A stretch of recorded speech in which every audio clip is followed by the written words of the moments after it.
नमस्कार, हांव सरितास गोवन रेसिपीन तुमकां सगळ्यांक माये मोगाचो येवकार।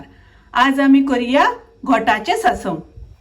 सासव करपाक आमी घोटां घेतल्या, ती धुवन तांच्यो साली काढून घेतल्या।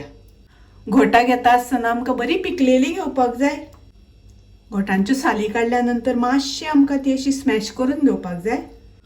स्मॅश केल्या नंतर तांचो रस आसा तो भायर सरता आनी मागीर रस आमचो जेन्ना ग्रेवीन मिक्स जाता तेन्ना सासव खूब रुचीक लागता। ताका लागून मातशी अशी स्मॅश करून घेवपाक जाय। घोटां आतां आमी सायडीन दवरुया आनी मिरसांग वांटून घेवया।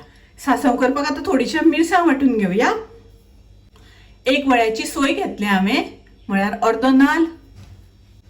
तातूंत हांव घालता पाव चमचो हळदीची पावडर, एक चमचो घालता मिरचीची पावडर। हातून उदक घालून मिरसांग आमकां वांटून घेवपाक जाय। हे वाटता आसतना एकदम बारीक वांटप ना, मातशें मोटेशेंच दवरपाक जाय। अशें करून आमकां वांटून घेवपाक जाय, एकदम बारीक वांटपाक जायना, मातशें मोटेशेंच दवरपाक जाय। आतां सासव फोडणेक घालुया। ताच्या खातीर गॅसार हांवें कायल तापत दवरल्या। तातूंत हांव 2 चमचे तेल घालता। हांवें खोबरेल तेल घेतलां, ताच्या जाग्यार तुमी दुसरें खंयचेंय तेल वापरल्यार जाता। तुमी कुकिंग करपाक तेल वापरता तें वापरल्यार जाता। पयलीं आमी हिंग घालुया। हिंगाचो बरो वास आयल्यानंतर सासव चड रुचीक लागता। तातूंत हांव घालता 7-8 मेथीचे दाणे। अर्दो चमचो घालता हांव सासवां तडतडली तशी। तातूंत आमी घालुया घोटां। घोटां घातल्यानंतर मातशी परतून घेवपाक जाय। फोडणेचेर ती मातशी तळसून घेवपाक जाय। आतां हांव तातूंत घालता ग्रायंड केल्या ती मिरसांग। तातूंत हांव थोडेशें उदक घालता, मिक्स करून घेवया। आतां हांव घालता मीठ। तुमी तुमचे चवी अनुसार मीठ घालात।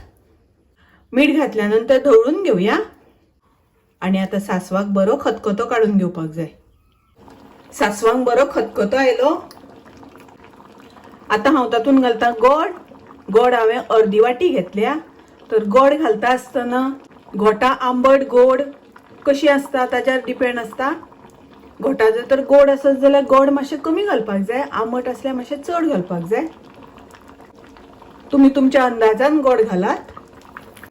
गोड घालून मिक्स करून घेवया। आतां 2-3 मिनटां बरें शिजोवन घेवया। घोटांचें सासव तयार आसा। इजी, रोखडें जावपाचें। तुमी करात। म्हाजी रेसिपी आवडल्यार लायक करा, शेअर करा, तशेंच म्हाज्या चॅनलाक सबस्क्रायब करात। परत मेळुया अशीच एक रेसिपी घेवन। तोपर्यंत मस्त खायात, स्वस्थ रावात। देव बरें करूं।